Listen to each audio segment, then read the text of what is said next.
जय जिनेन्द्र। मंगलाचरण के लिए हाथ जोड़ लीजिए।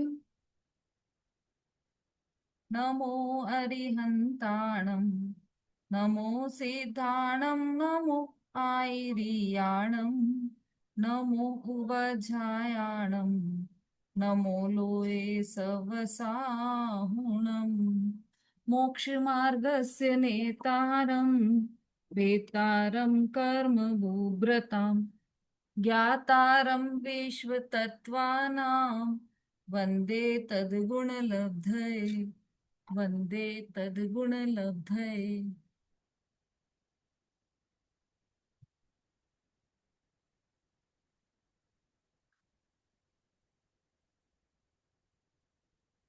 तत्वार्थ सूत्र जी, छठवां अध्याय कंप्लीट हो गया है हमारा। हमने छठवें अध्याय का पूरा विस्तृत वर्णन समझ लिया है। और आज इस छठवें अध्याय पर, आश्रव अधिकार पर, हमारी गोष्ठी प्रारंभ हो रही है। 3 या 4 दिवसीय यह गोष्ठी रहेगी। चूंकि यह छठवां अध्याय आश्रव अधिकार है, इस छठवें अध्याय में पूरा आश्रव तत्व के बारे में समझा गया है। पहले के अध्यायों में हमने जीव और अजीव तत्व को समझा था, और इस अध्याय में हमने आश्रव तत्व को समझा है। कुल 27 सूत्रों के माध्यम से, 26 है या 27 है, 27 सूत्रों के माध्यम से हमने इस आश्रव को समझा है। तो अब हम उसका एक रिवीजन ले लेते हैं, और गोष्ठी के माध्यम से हम रिवीजन करेंगे कैसा होता है आश्रव, आश्रव का क्या स्वरूप है, आश्रव के कितने भेद हैं, किन किन भावों से कैसे कैसे आश्रव होते हैं। यह सभी हम डिटेल में विस्तृत वर्णन सुनेंगे गोष्ठी के माध्यम से। गोष्ठी के प्रारंभ में यदि कोई मंगलाचरण करना चाहे तो वह आमंत्रित है।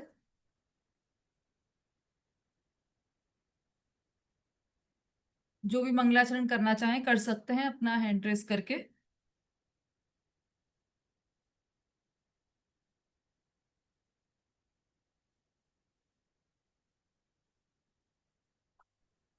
हाँ जी, कोई करना चाहता है शॉर्ट में मंगलाचरण? चलिए, कोई बात नहीं। तो हम गोष्ठी प्रारंभ कर रहे हैं। सर्वप्रथम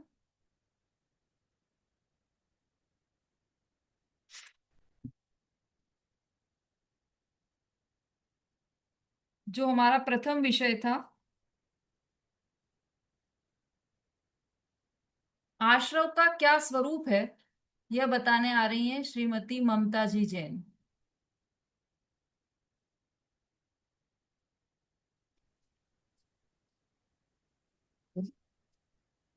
सभी को जय जिनेन्द्र। आज मुझे आश्रम के स्वरूप के बारे में बोलने का विषय दिया है। मैं मंगलाचरण प्रारंभ करती हूँ। मोक्ष मार्गस्य नेतारं, भेतारं कर्म भूभृतां, ज्ञातारं विश्वतत्त्वानां, वन्दे तद्गुणिलब्धये, वन्दे तद्गुणिलब्धये। कैसा है आश्रम का स्वरूप? अभी तक हमने पहले कैसा है आश्रम का स्वरूप अभी तक हमने पहले से चौथे अध्याय में जीव तत्व के बारे में 5वें अध्याय में अजीव तत्व के बारे में जाना। आश्रव तत्व का वर्णन 2 अध्याय में जानेंगे। पाप आश्रव और 7वें अध्याय में शुभ आश्रव। 7 तत्वों में ही एक आश्रव तत्व का नाम है। मोक्ष मार्ग के लिए इसको जानना भी जरूरी है। सूत्र नंबर 1, काय वांग मन है कर्म युग है। सा आश्रव है, शरीर वचन और मन के अवलंबन से आत्मा के प्रदेशों का संकल्प होना योग है। वही योग आश्रव है। शुभ योग से पुण्य कर्म का आश्रव होता है और अशुभ योग से पाप कर्म का आश्रव होता है। उपादान रूप से योग में 3 भेद नहीं है, किंतु एक ही प्रकार हैं। दूसरी तरह से योग के 2 भेद किए जा सकते हैं, भाव योग, द्रव्य योग। भाव योग 9 कर्म के ग्रहण करने में निमित्त रूप आत्मा की शक्ति विशेष को भाव योग कहते हैं। द्रव्य योग 9 कर्म की शक्ति के कारण से जो आत्मा के प्रदेशों का संकल्प होना सो द्रव्य योग है। भाव योग एक ही प्रकार का है, तो भी निमित्त की अपेक्षा से उसके 15 भेद हैं। काय योग, काय तथा शरीर के योग से जो आत्मा के प्रदेशों में हलन चलन होता है उसे काय योग कहते हैं। वचन योग, वचन के योग से जो आत्म प्रदेशों का हलन चलन होता है उसे वचन योग कहते हैं। मनोयोग, मन के निमित्त से आत्मा के प्रदेशों में हलन चलन होता है उसे मनोयोग कहते हैं। मनोयोग के 4 भेद, वचन योग के 4 भेद, काय योग के 7 भेद, इस तरह कुल 15 भेद किए गए हैं। अब दूसरा सूत्र नंबर 2, सा आश्रव है। यह योग ही आश्रव है। इस योग के 2 प्रकार हैं, सकसाय योग, अकसाय योग। इस योग के निमित्त से कर्मों का आना ही आश्रव है, इसलिए कहा गया है कि योग ही आश्रव है। पहले सूत्र से काय वचन मन कर्म योग का जो सूत्र है उसमें कर्म का अर्थ क्रिया समझना और योग का अर्थ आत्म प्रदेशों का परिस्पंदन। दुख का कारण जाने बिना दुख दूर नहीं किया जा सकता। मिथ्यात्वादी भाव स्वयं ही दुख में है, उसे जैसा है वैसा ना माना जाए तो जीव के दुख ही रहेगा।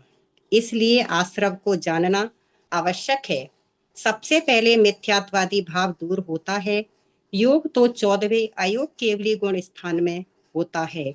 सम्यक दृष्टि के मिथ्यात्व और अनंतानुबंधी कसाय नहीं होने से उसके उस प्रकार का भाव आश्रव होता ही नहीं है। सम्यक दृष्टि के मिथ्यात्व दूर हो जाने से अनंतानुबंधी कसाय का तथा उसके साथ संबंध रखने वाले अविरत और योग भाव का अभाव हो जाता है। इसी तरह द्रव्य संग्रह की गाथा में है, कहा गया है, आसवदी जेण कम्मम परिणामेरपणो साभिन्नेयो भावा सबो जिड़ोत्तो कम्मा सबरम परो होती। आश्रव के जिस रागादि परिणाम से कर्म आते हैं वह परिणाम भावाश्रव कहलाता है और ज्ञानावर्णादि द्रव्यों का आना द्रव्याश्रव कहलाता है। जैसे तेल से चुपड़े हुए पदार्थों को धूलि का समागम हो जाता है, उसी प्रकार भावाश्रव के निमित्त से जीव के द्रव्याश्रव होता है। मैं यहीं पर अपनी वाणी को विराम देती हूँ, इसलिए आश्रव का स्वरूप जानना चाहिए। जय जिनेन्द्र। बहुत अच्छा, बहुत ही बढ़िया ममता जी ने बृहद द्रव्य संग्रह की गाथा के आधार से भी पूरा बताया है। बहुत अच्छा विस्तृत विवेचन किया है ममता जी ने। अभी अभी शायद जुड़े हैं ममता जी हमारी क्लास में। ममता अभी जी। थोड़े दिन से ही जुड़ी हूँ मैं अच्छा। और मुझे पहली बार ये बोलने का मौका मिला। क्लास में बहुत अच्छा लगता है आना। अच्छा अच्छा। तो ये आज मैंने डरते डरते बोला है, बहुत अच्छा कैसा बोला ये तो आप ही बताइए। नहीं, बहुत बढ़िया, आपने पूरा अच्छे से अध्ययन करके बोला है। और बल्कि बीच में जो बृहद द्रव्य संग्रह की गाथा बोली वह भी बहुत अच्छा आपने बीच में ऐड किया है। विषय से संबंधित ही पूरा आपने बोला है। बहुत अच्छा वक्तव्य रहा आपका। और अब अच्छा। इसी विषय पर आश्रव का क्या स्वरूप है इसका विस्तृत विवेचन करने आ रही हैं श्रीमती रेणु जी जैन, जो कि हमारे बीच कहाँ से है, फरीदाबाद से। जी जी, फरीदाबाद से। फरीदाबाद से है रेणु जी। हाँ जी, प्रारंभ कीजिए। जय श्री ओम नमः सिद्धेभ्य, जय श्री ओम नमः सिद्धेभ्य, जय श्री ओम नमः सिद्धेभ्य।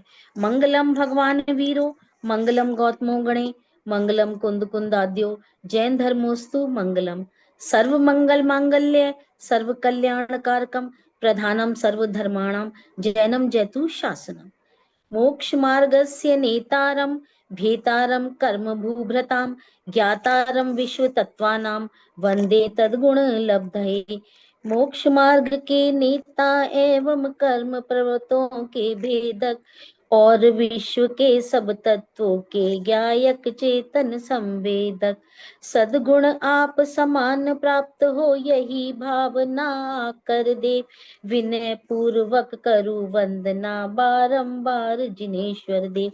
मोक्ष मार्ग के नेता, कर्म रूपी पर्वतों के भेदक एवं विश्व के सभी तत्वों के ज्ञायक, हे जिनेश्वर देव, मैं आपके समान गुणों की प्राप्ति के लिए आपकी बारंबार वंदना करता हूँ। सर्वप्रथम मैं इस महान ग्रंथ तत्वार्थ सूत्र के रचयिता आचार्य उमा स्वामी जी के चरणों में नमोस्तु करती हूँ।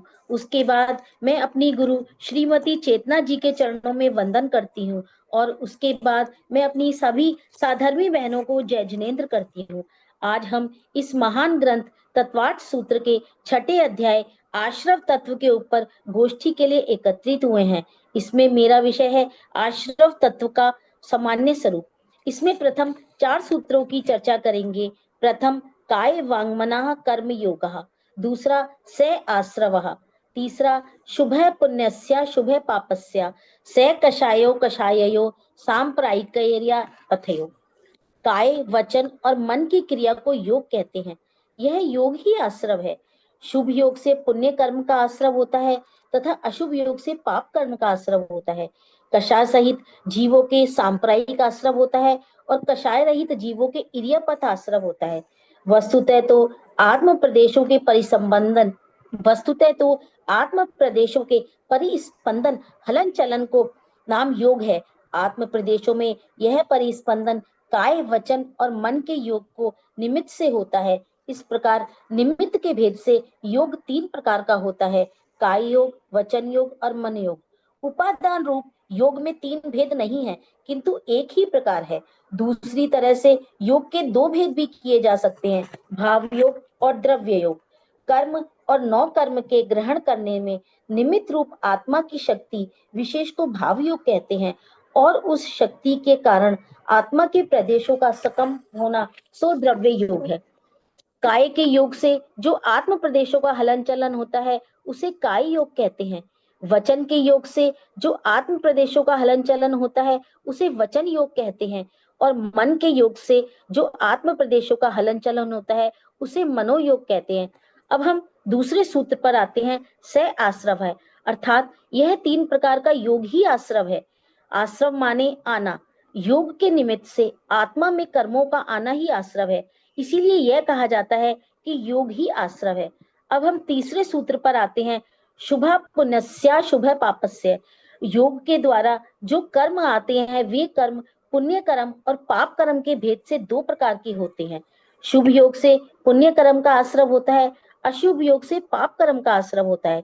जीवों के प्राणों का घात करना, चोरी करना, मैथुन सेवन करना आदि अशुभ शारीरिक क्रिया, ये अशुभ का योग है।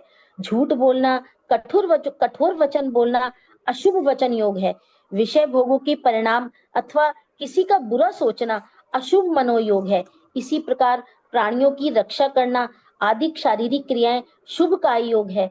हित मित प्रिय वचन बोलना शुभ वचन योग है, और दूसरों का भला सोचना शुभ मनोयोग है। अब यहाँ एक ये प्रश्न उठता है कि पाप रूप घाती कर्मों का बंध शुभ योग के समय भी होता है, अतः ये कहना कहाँ तक ठीक है कि शुभ योग पुण्य कर्म बंधन है। यह तो हम सभी जानते हैं कि घाती कर्मों में पुण्य पाप संबंधी भेद नहीं होता, क्योंकि घाती कर्म जो कि निरंतर हमारी आत्मा का घात कर रहे हैं सभी पाप हैं। पुण्य पाप का भेद तो अघाती कर्मों में ही होता है। इसीलिए तीसरे सूत्र को अघाती कर्मों की अपेक्षा से किया गया कथन ही समझना चाहिए। तात्पर्य यह है कि शुभ योग से आघाती कर्मों की पुण्य प्रकृतियों का बंध होता है और अशुभ योग से आघाती कर्मों की पाप प्रकृतियों का बंध होता है। अब हम हमारे चौथे सूत्र पर प्रकाश डालते हैं। स कषाया कषाययो सांप्रदायिकयो इर्यापथयो। कषाय सहित जीवों के होने वाले संसार के कारणभूत आश्रम को सांप्रदायिक आश्रम कहते हैं और कषाय रहित जीवों के स्थिति अनुभाग बंध से रहित केवल योग से होने वाले आश्रम को इर्यापथ आश्रम कहते हैं। इसी प्रकार आश्रम स्वामी की अपेक्षा सांप्रदायिक आश्रम और इर्यापथ आश्रम के भेद से दो प्रकार का होता है। योग से प्रकृति बंद और प्रदेश बंद होता है और कषाय से स्थिति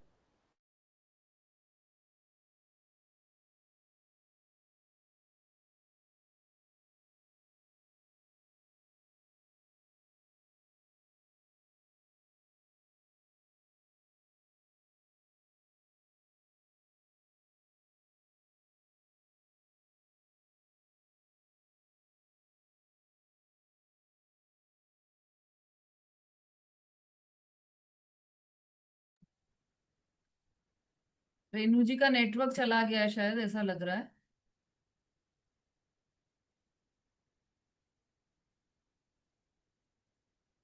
है क्या रेणु जी, दिखाई दे रहे हैं क्या? नहीं है? हाँ, तो कुछ नेटवर्क में गड़बड़ हुआ है।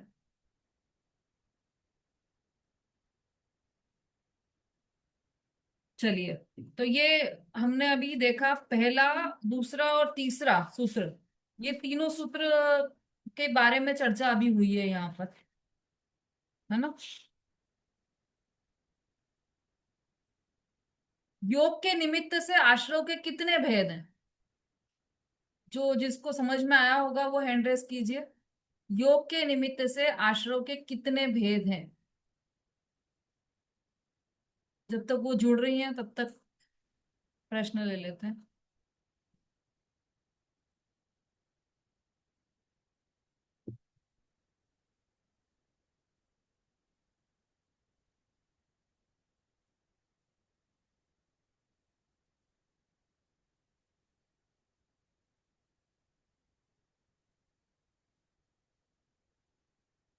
नमिता जी। जय जैन दीदी। दीदी, योग के निमित्त से आश्रम के वैसे तो तीन भेद हैं, मनोयोग, वचन योग और काय योग, और वैसे 15 हो गए। मनोयोग के 4, वचन योग के 4 और 7 काय योग के। हम्म। और कोई? सुषमा जी बोलिए। दीदी तीन तो भेद, जैजनेन दीदी तीन भेद तो जो नमिता जी ने बताए वे ही हैंगे हम्म। कि मतलब यही मन योग, वचन योग और काय योग। हम्म। और और दीदी वैसे पुण्य योग और पाप योग वो तो आश्रव हो गया, पुण्य आश्रव और पाप आश्रव हो गया। प्रश्न क्या है मेरा? योग के निमित्त आपने क्या बताया, योग के कितने भेद हैं? योग के निमित्त से आश्रव के कितने भेद हैं, ये पूछा है मैंने। अच्छा जी, फिर दो, पुण्य आश्रव और हाँ, पाप आश्रव। ठीक है, ये सही उत्तर है। हाँ रेणु जी। हाँ जी। क्या नेटवर्क चला गया था आपका? शायद दीदी, शायद चला गया था मेरा नेटवर्क। हाँ तुम्हें बोलिए। कहाँ कहाँ तक पढ़ा? तीसरे नंबर के दीदी सूत्र चौथा मैंने पे पढ़, कहाँ है। तक पढ़ा? मैंने तो पूरा पढ़ लिया अपना। हाँ। चौथा दोबारा पढ़ू? चौथा चौथे चौथे चौथे से हम्म। दोबारा पढ़ चौथे से दोबारा पढ़ती हूँ। अब हम हमारे चौथे सूत्र पर प्रकाश डालते हैं। स कषाया कषाययो सांप्रदायिके इर्यापथयो। कषाय सहित जीवों के होने वाले संसार के कारणभूत आश्रम का सांप्रदायिक आश्रम कहते हैं और कषाय रहित जीवों के स्थिति अनुभाग बंध से रहित केवल योग से होने वाले आश्रम को इर्यापथ आश्रम कहते हैं। इसी प्रकार आश्रम स्वामी की अपेक्षा से सांप्रदायिक आश्रम और इर्यापथ आश्रम के भेद से दो प्रकार का होता है। योग से प्रकृति बंद और प्रदेश बंद होता है और कषाय से स्थिति और अनुभाग बंद होता है। प्रकृति, स्थिति, अनुभाग और प्रदेश के भेद से बंध 4 प्रकार का होता है। इसमें प्रकृति और प्रदेश बंध योग से तथा स्थिति और अनुभाग बंध कषाय से होता है। अब यहाँ हमारा एक प्रश्न और आता है कि क्या बंध के कारण योग और कषाय ही है? इसी महाशास्त्र में बंध के कारण गिनाते हुए कहा है, मिथ्या दर्शना विरति प्रमाद कषाय योगा बंध हेतवे। मिथ्या दर्शन, अविरति, प्रमाद, कषाय और योग, ये 5 बंध के कारण अर्थात आश्रव भाव है। कषाय सहित होने से जीव जो कर्म के योग्य पुद्गलों को ग्रहण करता है उसे बंध कहते हैं। लेकिन यहाँ कषाय शब्द से मात्र कषाय नहीं लेना, अपितु कषाय है अंत में जिसके, ऐसे मिथ्यात्व, अविरति, प्रमाद और कषाय लेना चाहिए, क्योंकि संसार को बढ़ाने वाले सांप्रदायिक आश्रम अकेली कषायों से नहीं अपितु मिथ्यात्व, अविरति, प्रमाद और कषाय इन चारों से होता है। पहले गुण स्थान से 10वें गुण स्थान तक स्थिति और अनुभाग बंध सहित सांप्रदायिक आश्रम होता है, क्योंकि वहां तक कषाय का अंश विद्यमान रहता है, परंतु उसके आगे 11वें से 13वें गुण स्थान तक कषाय अंश न होने से स्थिति और अनुभाग बंध से रहित योगों से होने वाला इरियापत आश्रव होता है। मैं अपने वाणी को यहीं पर विराम देती हूँ। जय जिनेन्द्र।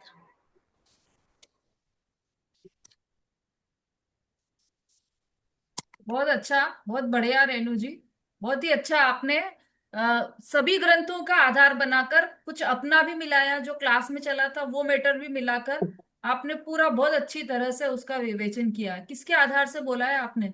तत्वार्थ मणि दीदी जी तत्वात्मणि प्रदीप और एक मेरे पास पुलक सागर जी महाराज की है, उन दोनों के हिसाब से बोला था। हाँ हाँ, बहुत अच्छा, बहुत बढ़िया। 4 सूत्रों के माध्यम से हमने पूरा आश्रव का स्वरूप और उसके भेद को समझा है, जो प्रथम 4 सूत्र हैं। अब ये जो प्रथम 4 सूत्र हैं जिसके आधार से ये पूरी बात हुई है हमारी, उन 4 सूत्रों को बोलना है। जिनको मन से याद है वो सूत्र केवल वो ही हैंड रेस करें, बिना देखे बोलना है, 4 सूत्रों को बोलना है।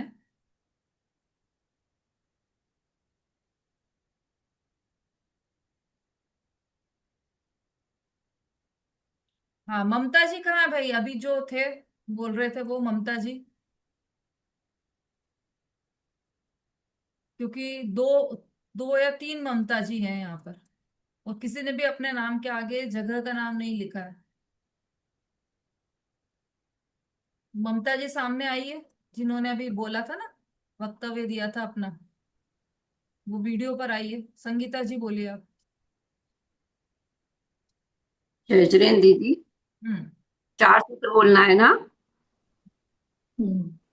काय वांग मना कर्म योगा सा आश्रवा सुपुण्यश्च सुपुण्यस्य सुपापश्च सा कसाया कसायो सांप्राय केरिया पथियो। बढ़िया। अर्चना जी बोलिए।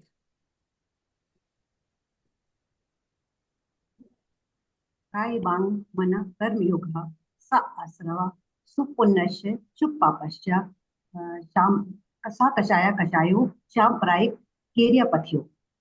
शुभ पुण्यस्य शुभ पापस्य, या उसमें वो निसर्ग लगा हुआ है ना, तो वो बोलना है। ठीक है संगीता जी, आप भी ध्यान रखना। चलिए, अभी एक प्रश्न ले रही हूं मैं, उसके बाद फिर हम आगे बढ़ेंगे। इरियापत आश्रव कौन से गुण स्थान में होता है और इसका क्या स्वरूप है? इरियापत आश्रव किस गुण स्थान में होता है और इसका क्या स्वरूप है? हाँ, ममता जी बोलिए। इरियापत आश्रम 12वें गुण स्थान में होता है। 11वें से क्या स्वरूप है इसका? मुनिराज इसको पालन करते हैं, इरियापत आश्रम को। चलिए किसी और से पूछ लेते हैं। अ, नमिता जी बोलिए। दीदी, इडियापथ आश्रव कषाय रहित जीवों को होता है। ये संसार का कारण नहीं है। ये 11वें, 12वें और 13वें गुण स्थान में होता है। इसमें प्रकृति और प्रदेश बंध रहता है, स्थिति नहीं बनती है, इसलिए इसमें स्थिति और अनुभाग बंध नहीं होता है। बहुत बढ़िया। और पूरा आपने सही बोला है, बहुत अच्छा बोला है, बहुत बढ़िया, सारी बात आ गई। देखो केवल हम्म। मुनिराज को ही नहीं, अरंत भगवान को भी, जो योग सहित होते हैं ना अरंत भगवान, तो उनका भी हम्म। सांप्रायिक आश्रम होता है।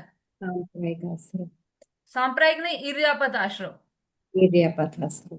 अरंत भगवान को भी। तो ये सारा आप पढ़ना इसका अलग से, इर्यापत आश्रम का पेज नंबर 413 पर है ना, वो पढ़ना आप लोग ठीक है सब। दीदी। हाँ ठीक है। 14वें गुण स्थान में रहने वाले जीव अकशाई और अयोगी हैं, इसलिए वहां आश्रव है ही नहीं। 14वें गुण स्थान में आश्रव नहीं है, 11वें 12वें 13वें में आश्रव है। तो कौन सा आश्रव है? इर्यापत आश्रम। सांप्रदायिक निर्यापत। आश्रव नहीं है, क्योंकि वहां पर कषाय नहीं है ना, सांप्रदायिक आश्रव नहीं है। चलिए अब अपना वक्तव्य लेकर आ रही हैं श्रीमती सलूम्बर से श्रीमती ललिता जी जैन। सब जय लोग मिलान जिनेन्द्र। करते जाइएगा, ग्रंथ खोलकर रखिए आप लोग, तो आपका रिवीजन भी होता जाएगा। और जो वो बोल रहे हैं उससे मिलान भी करते जाइए, इसमें कुछ उनकी त्रुटि भी हो सकती है, छद्मस्त जीव है, त्रुटि होना स्वाभाविक है। तो यदि त्रुटि आपके पकड़ में आए तो आप बता सकते हैं। और इसमें से यदि कोई प्रश्न हो, आपको कुछ चीज समझ में नहीं आ रही हो, तो आप पूछ भी सकते हैं उनसे, ललिता जी से, या फिर यदि वो नहीं दे पाएंगे तो फिर यहाँ से बताएंगे उत्तर। ठीक है, तो सब लोग ग्रंथ ओपन करके रखें। हाँ जी, ललिता जी प्रारंभ कीजिए। ओम नमः सिद्धेभ्यः। मोक्षमार्गस्य नेतारं भेतारं कर्मभूभृतारं ज्ञातारं विश्वतत्त्वानं वन्दे तद्गुणलब्धैः। दीदी को जय जिनेन्द्र और सभी बहनों को मेरा जय जिनेन्द्र। आज अपनी गोष्ठी का पहला दिन है और इसका विषय है मेरा सांप्रदायिक आश्रम के कारण व भेद। सूत्र 5वां। इंद्रिय कषाय व्रत क्रिया पंच चतुर पंच पंचविंशति संख्या पूर्वस्य भेदः। सांप्रदायिक आश्रम कषाय सहित योग वाले जीव के सांप्रदायिक आश्रम होता है। यह संसार का कारण है। अशुभ भाव रूप जो कषाय योग है सो पाप आश्रम का कारण है, परंतु जड़ मन वचन या शरीर की क्रिया से जो किसी आश्रम का कारण नहीं है, भावाश्रम का निमित्त पाकर जड़ रस कण रूप कर्म जीव के साथ एक क्षेत्र गहन बनते हैं। और ये आश्रम के 39 भेद है, 39 भेद है। इसमें 5 इंद्रिय और 5 इंद्रियों के विषय में स्पर्शन रसना घ्राण चक्षु श्रोत्र, और 4 कषाय क्रोध मान माया लोभ जो आत्मा को कसे अर्थात दुख दे, और अव्रत दुख का कारण बुरा कार्य हिंसा झूठ चोरी कुशील परिग्रह, और 25 क्रियाएं। 25 क्रिया को 5 भाव सहित 5 समूहों में विभाजन किया हुआ है। और ये 25 कषाय 25 क्रिया का स्वरूप में अपने और आश्रम के स्वामी अपेक्षा कसाई सहित है, और हेतु अपेक्षा मिथ्यात्व अविरत प्रमाद कषाय के साथ योग है। कारण मिथ्यात्व संसार का कारण है, और बंध अपेक्षा से 4 बंध है, प्रकृति प्रदेश अनुभाग स्थिति और अनुभाग बंध है। ये पहले गुण स्थान से 10वें गुण स्थान तक हुए। और ये 25 क्रिया का अब मैं थोड़ा संक्षेप में स्वरूप बता दी। पहली सम्यक क्रिया चैत्य गुरु और शास्त्र की पूजा आदि रूप सम्यक्त्व को बढ़ाने वाली क्रिया सम्यक क्रिया है। दूसरी मिथ्यात्व क्रिया, मिथ्यात्व के उद्देश्य से जो अन्य देवताओं के स्तवन कुगुरु कुदेव कुशास्त्र आदि के स्तवन आदि रूप क्रिया होती है, वह मिथ्यात्व क्रिया।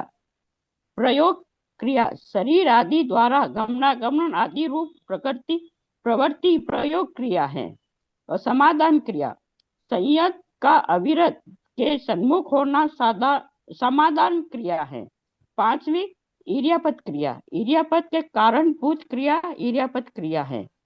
प्रादोषिक क्रिया क्रोध के आवेश में प्रादोषिक क्रिया होती है। कायिकी क्रिया दुष्ट भाव युक्त होकर उद्यम करना कायिकी क्रिया है। ये 5, एक मिनट, 8 ये 5 जो विशेष प्रकार की क्रिया थी वो हो गई है। अब जो 5 क्रियाएं आ रही है वो हिंसा संबंधी है। बोलिए। वो हाँ हाँ ओके। ये जो 5 क्रिया और हिंसा संबंधी 6 6 7, ये 7वीं क्रिया, क्रिया की क्रिया दुष्ट भाव युक्त उद्यम करना काय की क्रिया है। 8वीं अधिकरणी क्रिया, हिंसा के साधनों को ग्रहण करना अधिकरणी की क्रिया है। और 9वीं परितापी की क्रिया, जो जो दुख की उत्पत्ति का कारण है वह परितापी क्रिया है। और 10वीं प्राणातिपातिक क्रिया, आयु इंद्र श्वासोच्छ्वास बल रूप प्राणों का वियोग करने वाली प्राणातिपातिक क्रिया है। और ये पांच क्रिया अब इंद्रिय के भोग को बढ़ाने संबंधी क्रिया है। दर्शन क्रिया, राग वश प्रमादि का रमणीय रूप के देखने का अभिप्राय दर्शन क्रिया है। 12वीं स्पर्शन क्रिया, प्रमाद वश स्पर्श करने लायक सचेतन पदार्थ का अनुबंध स्पर्शन क्रिया है। 13वीं प्रात्ययिक क्रिया, नए अधिकारणों को उत्पन्न कराना प्रात्ययिक क्रिया है। और 14वीं समानतानुपात क्रिया, स्त्री पुरुषों और पशुओं के जाने आने उठने और बैठने के स्थान में भीतरी मल का त्याग करना समानतानुपात क्रिया है। और 15वीं अनाभोग क्रिया, परमार्जन का अवलोकन नहीं की गई भूमि पर शरीर आदि का रखना अनाभोग क्रिया है। अब 5 धर्माचरण में दोष कारक क्रिया। अब आगे स्वहस्त 16वीं सहस्त क्रिया, जो क्रिया दूसरों के द्वारा करने की जो उसे स्वयं कर लेना हस्तक्षेप क्रिया है। और 17वीं निसर्ग क्रिया, पापादान आदि रूप प्रवृत्ति विशेष के संपत्ति देना निसर्ग क्रिया है। 18वीं विदारण क्रिया, दूसरे ने जो साध्य कार्य किया है उसे प्रकाशित करना विदारण क्रिया है। और 19वीं आज्ञा व्यापादी की क्रिया, चारित्र मोहने के उदय से आवश्यक आदि के विषय में शास्त्रोक्त आज्ञा को न पाल सकने के कारण अन्यथा निरूपण करना आज्ञा व्यापादी क्रिया है। अब धर्म धारण के विमुख करने वाली क्रिया, धर्म को बढ़ाने वाली। 21वीं प्रारंभ क्रिया, चेतना भेदना आदि क्रिया में स्वयं तत्पर रहना और दूसरों के करने पर हर्षित होना प्रारंभ क्रिया है। 22वीं परिग्राही क्रिया, परिग्रह का नाश न हो इसलिए जो क्रिया की जाती है वह परिग्रही की क्रिया है। और 23वीं माया क्रिया, ज्ञान दर्शन आदि के विषय में छल करना माया क्रिया है। 24वीं मिथ्या दर्शन क्रिया, मिथ्या दर्शन के साधनों से युक्त पुरुष जो को प्रशंसा आदि के द्वारा दृढ़ करना कि तू ठीक करता है, मिथ्या दर्शन क्रिया है। अप्रत्याख्यान क्रिया, संयम का घात करने वाले कर्म के उदय से त्याग रूप परिणामों का न होना अप्रत्याख्यान क्रिया है। आचार्य पुष्पा सर्वार्थ सिद्धि ग्रंथ में इन क्रियाओं को 5-5 समूह में विभाजन किया है। और ये इन इंद्रिय कषाय अवरत ये 3 कारण है और 25 क्रिया है जो कार्य रूप है। अब मेरा विषय संपूर्ण हुआ। सभी को जय जिनेन्द्र। कोई गलती एक आधे घंटे में तैयारी की है दीदी अभी पर। हाँ क्या अभी चल रहा है दिवाली की सफाई। हाँ अगर कोई गलती हो नहीं, बहुत बढ़िया। और ये तत्वार्थ मणि प्रदीप रहता है ना हमारे पास, तो फिर सब उसमें से तैयारी कर लेते हैं, वो इजी हो जाता है। पर समझ में आना चाहिए। मीटिंग का ये गोष्ठी का प्रयोजन ये रहता है कि समझ में, हमको भी समझ में आ जाता है और दूसरों को भी समझ में आ जाता है। इस बहाने रिवीजन भी हो जाता है और समझ में भी आ जाता है। बहुत अच्छा ललिता जी। और अब आगे का विषय, अभी तो हमने ये कौन सी क्रिया देखी? सांप्रदायिक क्रिया। हाँ, सांप्रदायिक आश्रव की क्रिया है। सांप्रदायिक आश्रव के 39 भेद देखे। अब अधिकरण संबंधी चर्चा करने के लिए कौन है, किसका नाम लिख पाया है? आश्रव। अच्छा, अभी आश्रव की विशेषता बताने के लिए अभी एक सूत्र और है, तो वो अनीता जी। अच्छा, वो है नहीं शायद। अनीता जी की जगह किसी और ने नाम लिखवाया था, वो हो तो हैंड रेस कीजिए।